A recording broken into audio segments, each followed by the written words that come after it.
My name is Arthy Saravanan. I serve as the Associate Chief Medical Officer of Recruitment for Radiology Partners, and I am joined today by Dr. Jennifer Hill from Renaissance Imaging. She is a neuroradiologist. Thanks for joining us today. Thanks for having me. Appreciate it. Would love to speak to you a little bit more about where you started, how you joined Radiology Partners, and kind of how that partnership has been so far. Renaissance Imaging is a group in Los Angeles, and we've been around for over 20 years. And we had grown to be a really pretty big, certainly regional group. At one point, we were the number 4 top group in the country size-wise. And around 2016, we realized that we had gotten to a point where we wanted to take it to the next level. We were a multi-subspecialty group, but we knew that we could be better with the right infrastructure and the right support and the right partner. And we went on a journey to find that partner.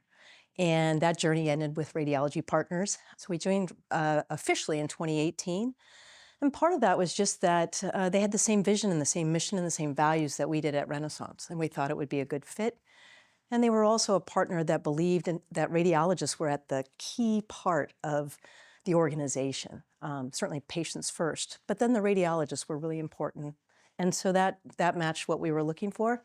And so we've been with them since then. Can you share a little bit about some of your leadership roles within the organization and how RP has potentially supported that? Yeah. When I had been practice president shortly before the journey finding a partner and have continued on in that role, Radiology Partners came in and I think like they do for most groups, they really value the local structure of the group and want to help it, but not detract from it. And so very much day-to-day stuff has remained similar to what I was doing pre-RP, but now I just have a big team on the scenes behind me helping out.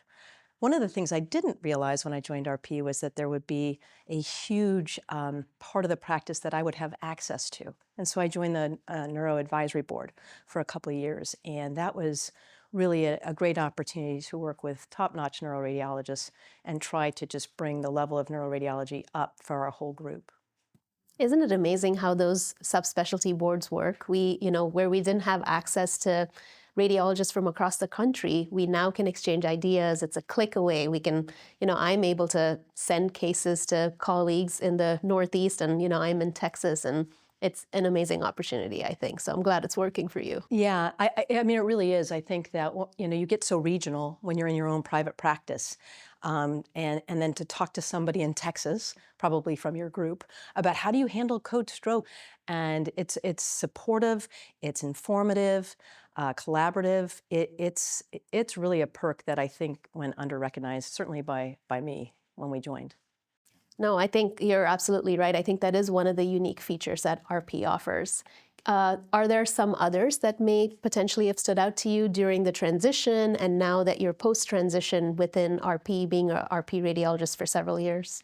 Yeah, I think one of the things we were hopeful for and we're excited about is just the access to technology, in particular AI. I know it's a buzzword, but it's true. And as radiologists, we want to be in the forefront utilizing that technology. It's not going to replace us, but to have access to not only the actual technology, but to so many smart people within RP who can lead that journey, that pathway forward.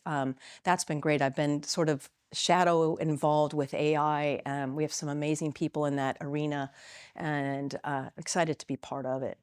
It is an ever-changing world, isn't it? And For sure. we're definitely in the driver's seat, especially with some of the leaders that we have for AI within RP. So, Yeah. well said. Yeah, no, definitely.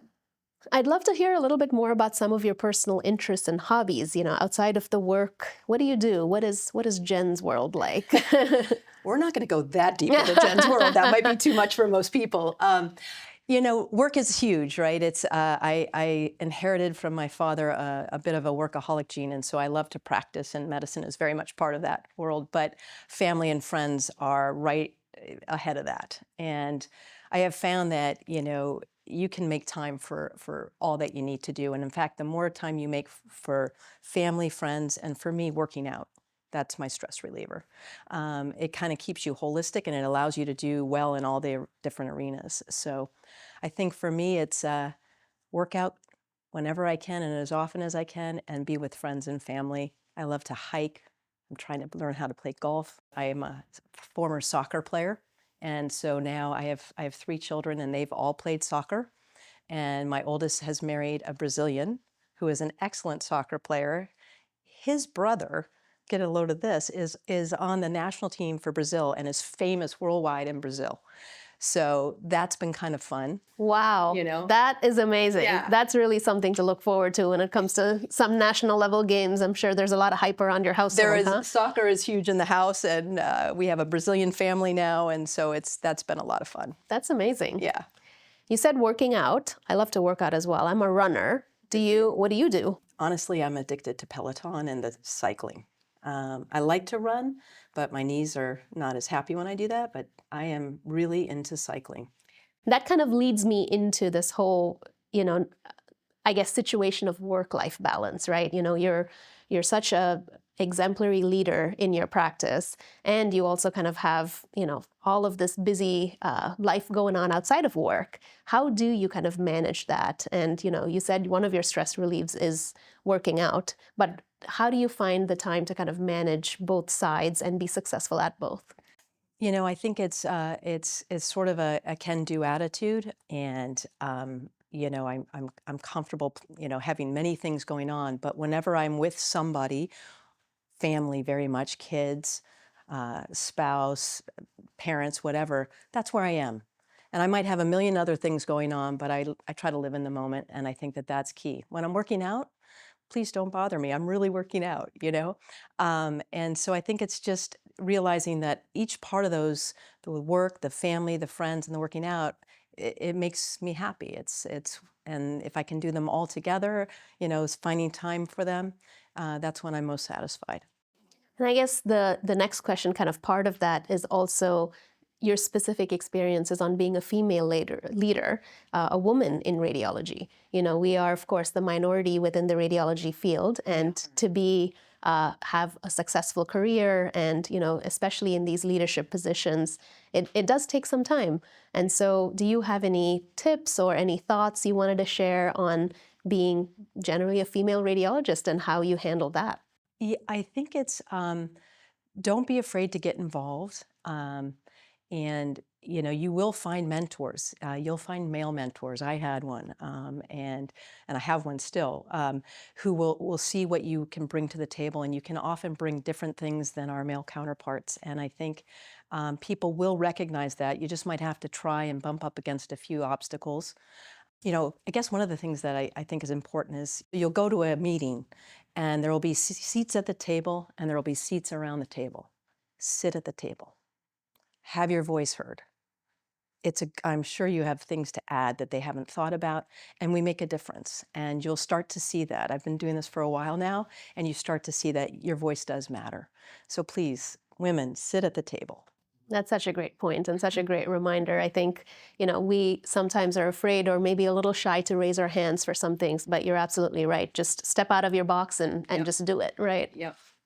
You did mention that RP has been supportive in that role for you. Can you provide an example or two of how RP has helped in that kind of promotion or enablement of your kind of female leadership within the organization? Yeah, I mean, I think, I did have the advantage of the founder of our group very supportive of me, and it was really not because I was a woman or not. It was really about what I could do, and so my 15 plus years kind of being in that environment made me think this is normal. Going to medical executive committee meetings showed me that no, that's not normal. And so I wasn't sure what to expect with RP. There were a lot of men in the room, so to speak, because radiologists, there's just not a lot of us.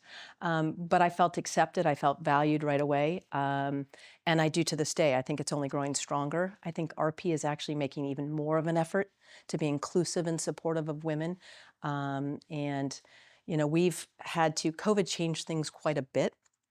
And so work-life balance has become at the forefront, not just in RP, in the world, right? And certainly in our country. And so we've made adjustments to our schedules. We've made accommodations that before you might not have thought about. And not just for women, for men too. And RP has been right there behind us, supporting that, encouraging us. And I think outside of Renaissance, RP has a great wellness and supportive network for those people who want a little bit more or want to be outside the group and in a bigger collaborative effort. And this connects into how we deal with stress, anxiety, our well-being in general. And we know that volumes are increasing. There is a physician shortage that we're dealing with nationally, and more radiologists are complaining of burning out. Yes. How do you feel like you deal or manage with this? I know you mentioned working out, which I love. That is my number one That's my go-to. number 1 through 10 for sure. And I can tell when I haven't worked out enough, I need to get back on that bike. Um, that and I think taking moments to just reflect. Personally, I've gotten into meditation and I have found that to be very helpful. Do it on my own. I'm not a group meditator, but some people might be. And it's to find that space and quiet in whatever capacity works for you. Sometimes it's a hike, sometimes it's a walk around the hill, whatever it is. And I think that, and also checking in with folks in the group, how are you? Having conversations outside of, hey, did you read that case? But hey, how's your child? And just making sure we're all connecting on a human basis, and then taking that time for yourself. Just have a moment. Sometimes it's 5 seconds, but just take that moment. Well said, and that's a really good reminder. I think a lot of the times we completely instill ourselves into our work and forget about the personal side of it. So thank you for the reminder. Yeah. That's all the questions I have for you. Is there something else you would like to share or anything else you'd like to ask of me? No, I just, first of all, want to thank you for your time and for doing this. And second, for being a great female leader in RP, and so supportive of those of us that are, trying to recruit, but also beyond your recruiting role. I think it's just terrific to have you as a colleague. Thank you. I appreciate that. And thank you for being here, and thank you for spending the time with us. You bet.